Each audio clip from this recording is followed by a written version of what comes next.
Downgraded to a Category 2. Spell out for us why people should still take this storm seriously. Well, a number of reasons. We've heard from just the reports that just happened that there's still going to be a large amount of rain that occur with this. There's going to be a large surge as well, and the winds are going to continue. Even close to 100-mile-an-hour winds are going to continue, and they're not going to pass through. It's going to stay there for a period of number of days, and also through a number of high tides. Usually of many storms, it's just one high tide. We're going to see 3, potentially 4 high tides with this surge that's going to continually to come in. The majority of people die, unfortunately, from the water, from the flooding, not necessarily from the winds. 88% of the deaths occur from people who die from flooding.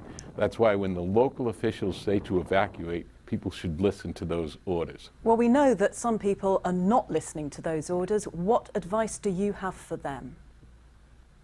Well, if they still have the ability to evacuate, I strongly suggest they evacuate. If not, then they should seek shelter in a high area, and if they are familiar with their town, but also in their homes, to keep going as high as possible. It's also going to be a delayed rescue because I'm not going to be able to bring in helicopters in the middle of the severe storms, the middle of the hurricane. And this is going to go on, is now we're hearing for a couple of days that before people are going to be able to get in and get rescued.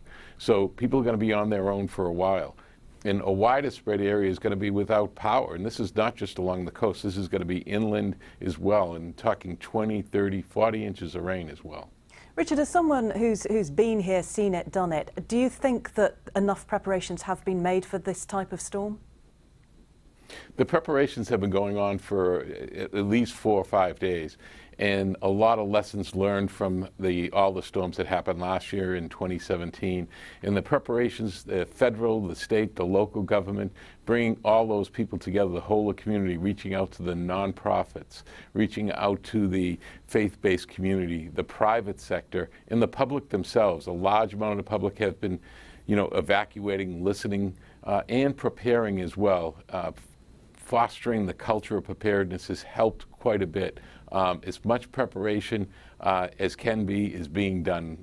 Federal agencies, the urban search and rescue teams from around the country are being brought in. Swiftwater rescue teams are being brought into stage. They've activated EMAC, which is other states helping states during this crisis to bring in more personnel is ready. But right now it's upon the individual to take that preparedness to themselves as well. And very briefly, what makes this storm different to all the others? This is a large storm.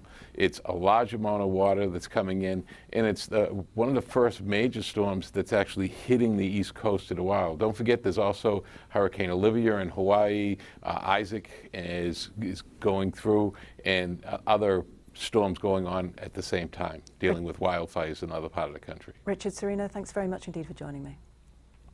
Thank you.